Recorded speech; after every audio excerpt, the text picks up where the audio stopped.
ভয়াবহ অগ্নিকাণ্ডে এক গৃহস্থের বাড়ি ভস্মীভূত হওয়াকে কেন্দ্র করে চাঞ্চল্য ছড়ালো সালাইডাঙ্গা অঞ্চলের ইমামনগর এলাকায়। অগ্নিকাণ্ডে ভস্মীভূত হয়ে যাওয়া গৃহস্থের নাম পীযূষ কাঞ্জিলাল, বাড়ি গাজল ব্লকের সালাইডাঙ্গা গ্রাম পঞ্চায়েতের ইমামনগর গ্রাম এলাকায়। জানা গিয়েছে, ভয়াবহ অগ্নিকাণ্ডের ঘটনাটি ঘটে শনিবার গভীর রাতে।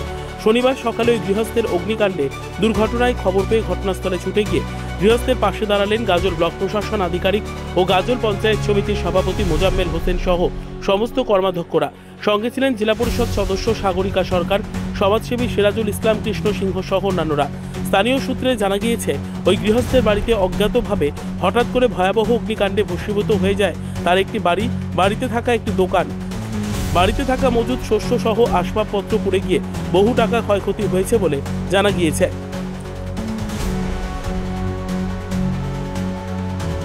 আমাদের একটা হরিবাসর ছিল আজিমগঞ্জ, তো আজিমগঞ্জ হরিবাসরে চলে যাই।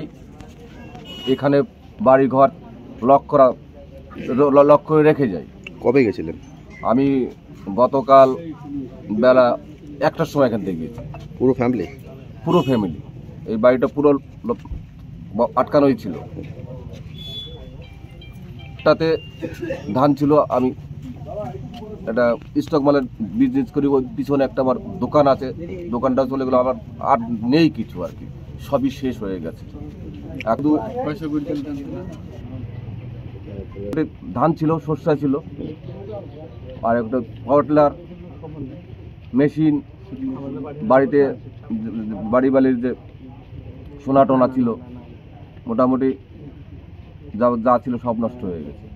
এটা সামান্য কিছু ছিল, ঘর ভর্তি তো ধান শস্য ভুট্টাই ছিল, ভুট্টাটা দেওয়া কোনো রকম বেঁচেছে, আর কাগজপত্রগুলো চলে গেছে। ওই পাশের যে ঘরটা, ওটা হচ্ছে আমার গোডাউন ঘর। ওই গোডাউন ঘরে যা ছিল সব শেষ। পিছনে বারান্দায় যা ছিল শস্য ধান শেষ। ওই যে অল্প কিছু ধান পেয়েছে। সরকারের কাছে কি আবেদন করব? সরকার এখানে এসে দেখছে, আমি সঠিক বলছি না বেঠিক বলছি, তদন্ত নিয়ে তাদের যেটুক কর্তব্য, যদি তাদের মনে হয় সালাইডাঙ্গা অঞ্চলে বারডাঙ্গা গ্রাম, পীযূষবাবু যিনি আছেন, ওনার বাড়ি সত্যি পুরো দুর্ঘটনাগ্রস্ত হয়ে গেছে।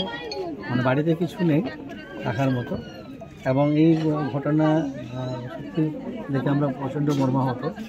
আমরা মানে এখানে রাজনীতি করার জন্য আসেনি, এখানে আমাদের জনপ্রতিনিধি থেকে শুরু করে গাজল ব্লকের বিশিষ্ট জনেরা সমেত এলাকার বুদ্ধিজীবী মানুষ এবং বিশিষ্ট জনেরা প্রত্যেকে এসছে। যে এত বড় একটা দুর্ঘটনা, সত্যি খুব খারাপ লাগছে। যে আজকে আমি বক্তব্য দেওয়ার জন্য বলছি না, তো আমি এটুকু বলতে পারি, আমিও নিজে একজন জনপ্রতিনিধি, আমার কাছে জেলা পরিষদ সদস্য আছেন, আমাদের পাশে খাদ্য কর্মাধ্যক্ষরা আছেন, বিশিষ্ট জনেরা আছেন এখানে।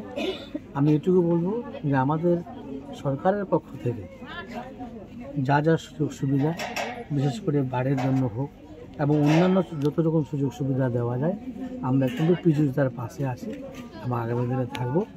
যত রকম সহযোগিতা করা যায়, আমি বললাম আমার এলাকার এখানকার যারা জনপ্রতিনিধি আছেন ওনাদেরকে বলেছি যে তোমরা একটু দাদার সঙ্গে যোগাযোগ রাখবে, কারণ যেভাবে ভস্মীভূত হয়েছে, যেভাবে বাড়িটা নষ্ট হয়েছে, তাতে কিছু নেই। সত্যি খুব খারাপ লাগছে।